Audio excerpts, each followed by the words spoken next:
Jumping into the compliance.microsoft.com dashboard, where I want to get started is data classification.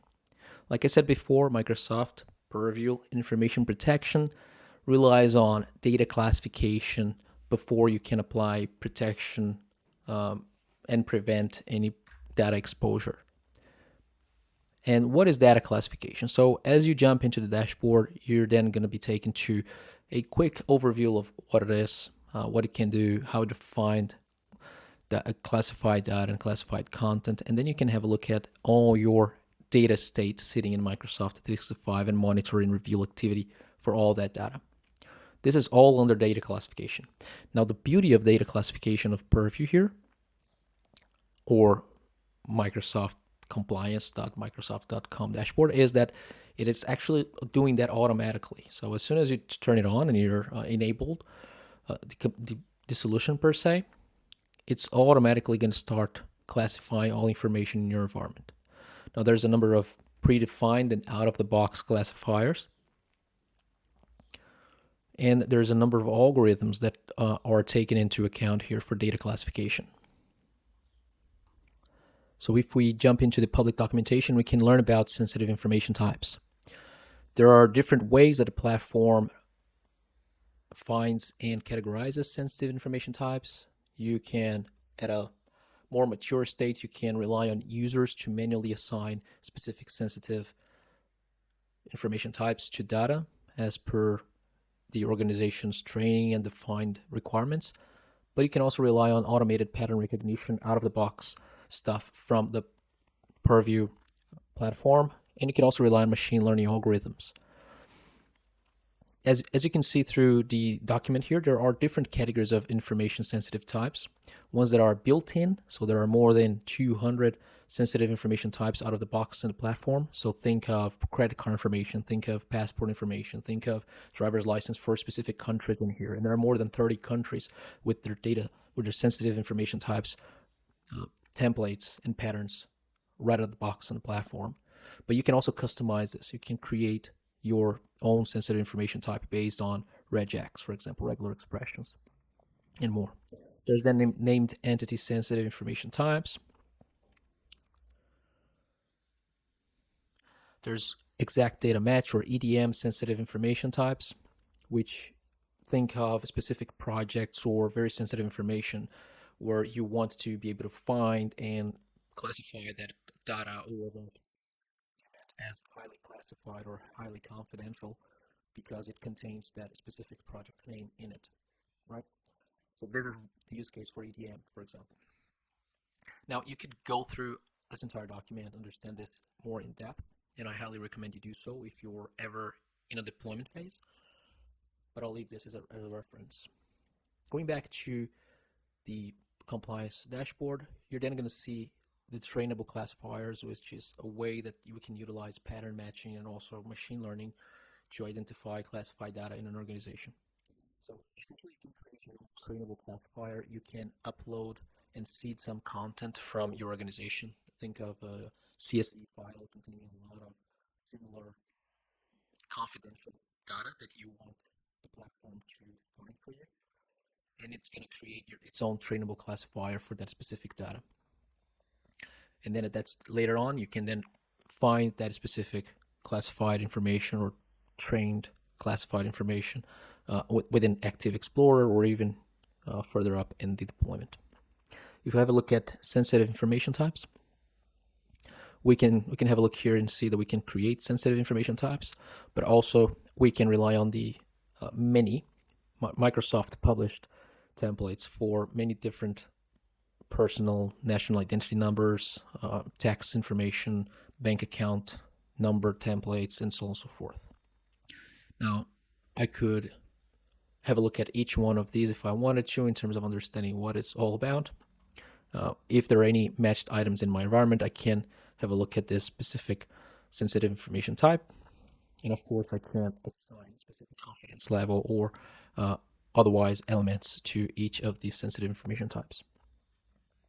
If I created a specific custom one, the publisher here would be different. It wouldn't be Microsoft Corporation. In this demo tenant, I have not created anything, so it's all all out of the box Microsoft published templates. And as you can see, it's a very long list of information in here.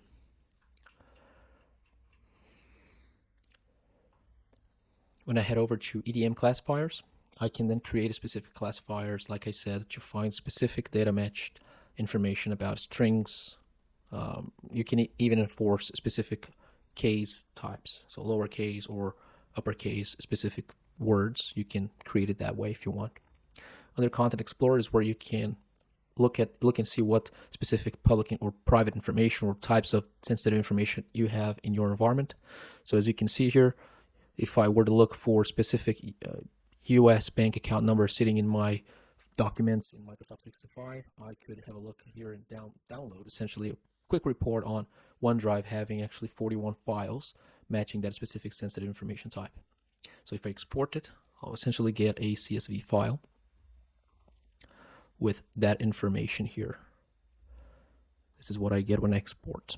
Very simple actually, but you can then later on find and utilize audit tools and audit logs with different management profiles to actually identify and make sure that you are following your industry standards as required.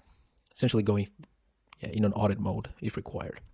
Under Activity Explorer is where you can actually look for specific information sitting all around your environment. So you can create filters to suit your required filters and required patterns that you need to find. So that's all about knowing your data. Remember the four key factors of knowing your data. And if you go back to that four-phase approach, over here would be protecting your data. Right, so when we start protecting, is actually dependent on us enforcing and putting tags into content. That's where information protection comes in and allow us to label sensitive information. So if we have a look at labels, for example, we can have a look at all the different labels that my business has actually identified and deployed in this environment. Now, best practices will dictate that an organization will keep as low the number of labels as possible, between 3 to 5 ideally. Not more than 6 would be ideal, because the lower the number here, the clearer it is for users to label, the clearer it is for you to create policies across your environment, right? Of course, this right here depends on a lot of different stakeholders. This is not something that IT or security would ever design, right? This comes down to going back to your HR representatives, to your compliance officer, to your chief private information office, and so on and so forth. All the different stakeholders that are taking care of private information in your organization, and of course, treating different projects in highly confidential projects and telling you what labels should be applied to this different kind of data. Regardless, when you look at the creation of labels, this is where it's done, and of course it's following the guidelines and the required standards that were created by your team at the governance space. So then if we look here at this example, we can see that we can create sub-labels or different scopes for labels. For example, highly confidential has specific labels for all employees, but also for specified people, and so on and so forth. Now, once you create a label, when you create a label, you establish the scope for it. If it only applies to files, if it applies also to emails, you define the order. And there are some specific guidelines here that state that specific labels, or rather, whenever a user is changing a label to a lower priority label, so imagine someone modifying a highly confidential Word file and they decide to manually override that classification label to a lower order, such as general or public.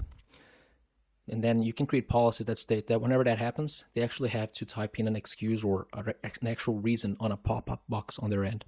And although there is no approval for that explanation, there is auditing. So whatever they enter is going to be audited. So someone at a later stage can actually go back and understand, look, you did this here for whatever reason you typed it in. You breached our policies, or you should not have done that.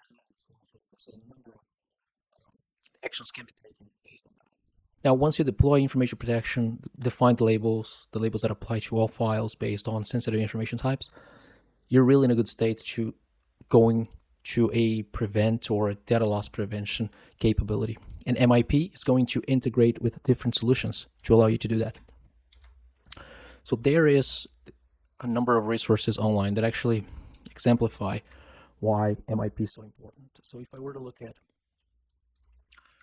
MIP here being a specific solution in my environment, or Microsoft Purview Information Protection, I'm calling the old name here.